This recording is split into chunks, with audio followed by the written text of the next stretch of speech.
ہمیں رسوا نہیں ہونے دیتا. کبھی سوچا میرے بھائیوں اگر اللہ میرے عیبوں پہ پردے نہ ڈالتا تو میں یہاں بیٹھنے کے قابل نہ تھا, اور اگر آپ کے عیبوں پہ پردے نہ ڈالتا تو آپ یہاں بیٹھنے کے قابل نہ تھے. ذرا غور تو فرمائیں, میرا رب کتنا کریم ہے. اللہ اکبر. وہی رب موت و حیات کا فلسفہ بیان کرتا ہے کہ اس نے موت کیوں پیدا کی. یہ موت بھی محبت کی علامت ہے, یہ موت بھی محبت کی نشانی ہے. یہ موت و حیات کیوں پیدا کی گئی تو فرماتا ہے الذی خلق الموت والحیات لیبلوکم ایکم احسن عملا. ہم نے زندگی اور موت کو اس لیے پیدا کیا تاکہ ہم تمہیں آزمائیں, ہم تمہیں جانچیں کہ کون تھوڑی سی زندگی کو پا کر. اللہ نے کہا تھوڑی سی زندگی, یہ بہت تھوڑی سی زندگی ہے. میری قوم کے جوانوں 70 سال جیو تو بھی تھوڑی ہے, 100 سال جیو تو بھی تھوڑی ہے, 300 سال جیو تو بھی تھوڑی ہے. اب تو 100 سال سے زیادہ کوئی جیتا ہی نہیں ہے. اللہ اکبر. 100 سال تک تو بہت کم لوگ پہنچتے ہیں, 70 سال میں 60 سال میں لوگ دنیا سے چلے جاتے ہیں, بلکہ 40 سال میں حالت یہ ہوتی ہے کہ انسان خود ہی مرنے کے لیے تیار ہو جاتا ہے. گھٹنوں میں تکلیف ہے, کمر میں تکلیف ہے, صحیح دکھائی نہیں دیتا, یہ بیماری نے پکڑ لیا ہے, وہ بیماری نے پکڑ لیا ہے, یہ ہو گیا ہے, وہ ہو گیا ہے. سن لو اللہ کے بندو, اچھی طرح سن لو, موت و حیات کا فلسفہ قرآن بیان کر رہا ہے. ہم نے موت و حیات کو اس لیے پیدا کیا کہ کون تھوڑی سی زندگی کو پا کر اچھا عمل کرتا ہے. یہاں اچھا عمل کرنے آئے ہیں, یہاں امتحان گاہ ہے, یہ ایگزام ہال ہے, ہم ایگزام ہال کے اندر ہے, ہم امتحان گاہ میں ہیں. اللہ فرماتا ہے ہم نے تمہیں جانچنے کے لیے, تمہیں پرکھنے کے لیے, تمہارا امتحان لینے کے لیے تمہیں دنیا میں بھیجا ہے. اب مجھے بتاؤ کیا ہم اچھا عمل کرتے ہیں؟ ہم اچھا عمل کر رہے ہیں؟ اللہ اکبر. اپنے آپ میں ڈوب کر سوچو. میری قوم کے جوانوں, میرے بھائیوں, میری بہنوں, یاد رکھنا اس دنیا میں ہمیشہ نہیں رہنا, اس دنیا میں ہمیشہ نہیں رہنا. ہم سے پہلے ہمارے باپ دادا تھے, ان سے پہلے ان کے باپ دادا تھے, ان سے پہلے ان کے باپ دادا تھے. فاقہ کرنے والے بھی دنیا سے چلے گئے, پیٹ بھر کھانے والے بھی دنیا سے چلے گئے, بادشاہ بھی دنیا سے چلے گئے, مزدور بھی دنیا سے چلے گئے, اچھے بھی دنیا سے چلے گئے, برے بھی دنیا سے چلے گئے. ہم نے بھی تو جانا ہے, مگر یاد رکھنا اس دنیا میں اچھائی کے لیے ایسی کمرہ ہو جائے تاکہ میں ٹھنڈک میں سوؤں, اس کے لیے کتنی محنت کرتے ہو. روزانہ مجھے فاقے سے نجات ملے, روزانہ روٹی ملے, اس کے لیے کتنی محنت کرتے ہو. مجھے کوئی مصیبت نہ آئے, مجھے کوئی تکلیف نہ آئے, میرے بچوں کو کوئی تکلیف نہ آئے. بولو اس کے لیے 8-8 گھنٹے محنت کرتے ہو کہ نہیں کرتے ہو؟ جو تھوڑی سی زندگی ہے اس کو اچھا بنانے کے لیے کتنی محنت کر رہے ہو. اور جو زندگی کبھی ختم نہیں ہوگی, ہمیشہ باقی رہے گی, اس کو اچھا بنانے کے لیے کیا محنت کی. مثال کے طور پر اگر میں 60 سال یا 70 سال جینے والا ہوں تو میں 25 سال محنت کرتا ہوں پڑھائی پر, یہ ڈگری لے لوں, وہ ڈگری لے لوں, وہ ڈگری لے لوں. کیوں؟ تاکہ آگے کی زندگی اچھی ہو جائے. اور اگر ایسا نہیں بھی کرتا ہوں تو کم سے کم اتنا تو ضرور کرتا ہوں, جس زندگی کو قرآن نے تھوڑا کہا, جس زندگی کو قرآن نے مختصر کہا, اس مختصر سے زندگی کو اچھی بنانے کے لیے کبھی 8 گھنٹے کی محنت کرتا ہوں. نہ سردی دیکھتا ہوں, نہ گرمی دیکھتا ہوں, نہ برسات دیکھتا ہوں, نہ صبح دیکھتا ہوں, نہ شام دیکھتا ہوں. بولو سب کی یہ زندگی ہے کہ نہیں؟ جو زندگی مختصر ہے اس زندگی کو بہتر بنانے کے لیے, جو زندگی فانی ہے, جو زندگی فنا ہونے والی ہے, اس کے لیے کتنی محنت کر رہے ہو. کوئی سعودی تک جا رہا ہے, کوئی کلکتہ تک جا رہا ہے, کوئی دلی تک جا رہا ہے, کوئی دبئی تک جا رہا ہے. بولو کتنی محنت کر رہے ہو. حالانکہ یہ زندگی ختم ہونے والی ہے, مگر قرآن کہتا ہے والآخرۃ خیر وابقیٰ, آخرت ختم نہیں ہونے والی ہے, آخرت باقی رہنے والی ہے. بتاؤ اللہ اکبر. ختم ہونے والی زندگی کو بہتر بنانے کے لیے 12 گھنٹے محنت کرنے والوں, دلی, کلکتہ, سعودی, امریکہ, برطانیہ تک مال کمانے کے لیے جانے والوں, ہم تمہیں منع نہیں کرتے. جو زندگی ختم ہو جائے گی اس کے لیے اتنی محنتیں کی ہے جو آخرت باقی رہے گی، کیا کبھی اس کے لیے اپنا بستر چھوڑ کر مسجد تک بھی جانے کی آپ نے تکلیف اٹھائی ہے؟ آپ دلی تک مال کمانے تو جا سکتے ہیں، آپ کلکتہ تک مال کمانے تو جا سکتے ہیں، آپ امریکہ برطانیہ تک مال کمانے تو جا سکتے ہیں، کیا آپ اعمال کمانے کے لیے گھر سے محلے کی مسجد تک بھی جا سکتے ہیں؟ جو مال چھوڑ کر جانا ہے اس کے لیے 8-8 گھنٹہ محنت ہے، اور جو اعمال ساتھ میں لے کر کے جانا ہے کیا اس کے لیے 8 منٹ بھی محنت کر رہے ہو؟ کیا اس کے لیے 10 منٹ بھی محنت کر رہے ہو؟ میرے عزیز بہت دھوکے میں ہو، اللہ تمہیں لمبی عمر دے، لیکن مرو گے تو جنازے میں روتے ہوئے جاؤ گے، پچھتاؤ گے، ہائے جو مال میں نے چھوڑ کے جانا تھا اس کے لیے تو پوری زندگی لگا دی، اور جو اعمال لے کر کے جانا تھا اس کے لیے میں نے کچھ نہیں کیا۔ کیا کر رہے ہو؟ دنیا میں جیو، کھاؤ پیو، انجوائے کرو، کس نے منع کیا؟ لیکن کچھ اعمال بھی کر لو۔ جگہ جی لگانے کی دنیا نہیں ہے، یہ عبرت کی جا ہے، تماشا نہیں ہے۔ ایک دن دنیا سے جانا ہے۔ کتنے چہرے اس مٹی میں ملے ہیں، کتنے جنازوں کو اپنے کندھوں پہ اٹھایا ہے۔ اچھے اعمال کر لو، کچھ اچھے عمل کر لو۔ بتاؤ اچھے اعمال ہم کہاں کر رہے ہیں؟ بہت معافی کے ساتھ کہوں، ہم اپنی طبیعت پر چل رہے ہیں، اللہ کی شریعت پر نہیں چل رہے ہیں۔ یہ ہزاروں کا مجمع ہے، کفیل بھائی بھی خوش، نور بھائی بھی خوش، ہم بھی خوش، مفتی صاحب بھی خوش، علماء بھی خوش، انتظامیہ بھی خوش، کتنے لوگ آ گئے ماشاءاللہ۔ یقیناً خوش، اللہ آپ سب کو خوش رکھے، لیکن خوش تو ہے مگر میرا کلیجہ ٹھنڈا نہیں ہوتا۔ اتنا بڑا مجمع دیکھ کر خوشی ہے لیکن میرا کلیجہ ٹھنڈا نہیں ہوتا۔ کیوں؟ میری قوم جلسہ سننے کے لیے تو جمع ہوتی ہے مگر دین پر عمل کرنے کے لیے جمع نہیں ہوتی، اور یہ قیامت کی نشانیوں میں سے ایک نشانی ہے۔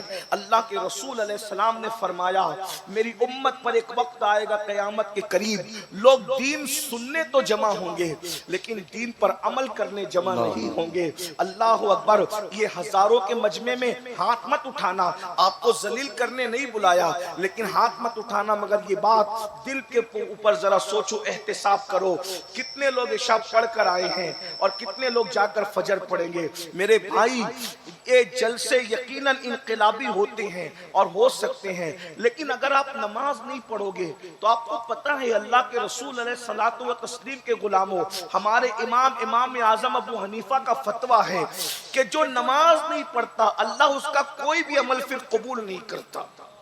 جو نماز نہ پڑھے اللہ اس کا کوئی عمل قبول نہ کرے۔ اگر مجھے لوگوں کے ذوق کا خیال نہ ہوتا تو میں پوری زندگی صرف نماز پر تقریر کرتا۔ کیوں؟ اس لیے کہ قرآن نے جتنی بار نماز کا ذکر کیا ہے اتنی بار کسی عمل کا ذکر نہیں کیا۔ کسی عمل کا ذکر 1 بار، کسی عمل کا ذکر 2 بار، کسی عمل کا ذکر 3 بار، کسی عمل کا ذکر 4 بار۔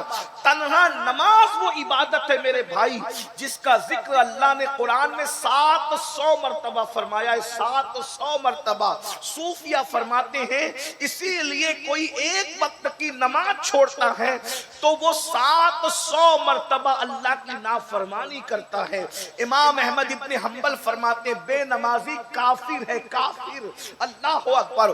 مجھے بتاؤ نا میرے بھائیوں، ذرا بتاؤ، اپنے آپ پر رحم کرو۔ یہ تم جنت کے خواب دیکھ رہے ہو، میں نے اس کا چہرہ دیکھ لیا ہے، میں اس فلاں بزرگ سے مرید ہو گیا ہوں، اب میں جنت میں جاؤں گا۔ میرے بھائی پہلے تجھے شریعت کا مرید ہونا پڑے گا۔ اگر تو شریعت کا مرید ہے تو تجھے سب کی پیری مریدی کام آئے گی، اور اگر تو شریعت کا مرید نہیں ہے تو کوئی پیر تیرے کام نہیں آ سکے گا۔ اللہ اکبر۔ یہ بات میں اہل سنت کے مجمع میں بغیر کسی خوف کے کہہ کر کے جا رہا ہوں۔ اگر مجھے یہ یقین ہوتا، میں رسمی بات نہیں کر رہا ہوں، اگر مجھے یہ یقین ہوتا کہ اس مجمع کے لوگ یہ کہہ دے کہ امین القادری اگر تو ہمارے پیر پکڑ کے کہے گا کہ نمازی بن جاؤ، تو میں مجمع کے ایک ایک شخص کا پیر پکڑ کے کہوں کہ نمازی بن جاؤ۔ کیوں؟ اس لیے کہ تم نمازی نہیں بنو گے تو تم جنتی نہیں بن سکتے۔ جہنم کے اندر جلو گے میرے بھائی،